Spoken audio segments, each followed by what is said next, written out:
አይን ቢያይ እንደማይሞላው እስቲ አይን ይሞላል? አይን የሚሞላ ቢሆን እኮ ገና በ5 ዓመታችን እውር ነበርን ማለት ነው። አይን አይሞላም። አይን እንደማይሞላው የዚህ ዓለም ፍላጎት እንደ አይን ነው።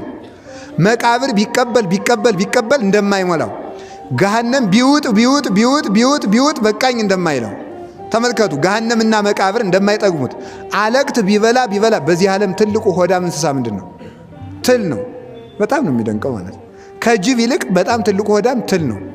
ለምን ብትሉኝ አሁን ጅብም አንድ አህያ ከበላ እዚያ በኋላ ብዙም አያስቸግርም። ትል ግን በጣም የሚደንቀኝ ነው። መጠኗ በጣም ትንሽ ነው። 24 ሰዓት ነው። ሳምንት ሲበላ የሰው ቁስል አይጠግብም። ሳምንት የሚበላ እና ለዚህ ነው ጌታ በገሃነም ላይ ትሉ የማያንቀላፋ ነው ያለው። ምንድነው ያለው ቅዱስ ዮሐንስ አፈወርቅ? ትል የማይጠግብ ነው። ለምን ጅብ አላለውም ሰይጣንን? ለምን አንበሳ አላለውም? እና አንበሳማ ይጠግባል። ግን ሰይጣን ሰውን ቢያስት ስለማይጠግብና የሲኦል መከራ ማብቂያ ስለሌለው በማይጠግበው በትል መሰለው ብሎ ይተረጉማል። ትሉ የማያንቀላፋ ነው የተባለበት ምክንያት ትል እንደማይጠግም ገሃነምና ሲኦል ሰይጣን አለቅት ሆነው አይጠግቡም።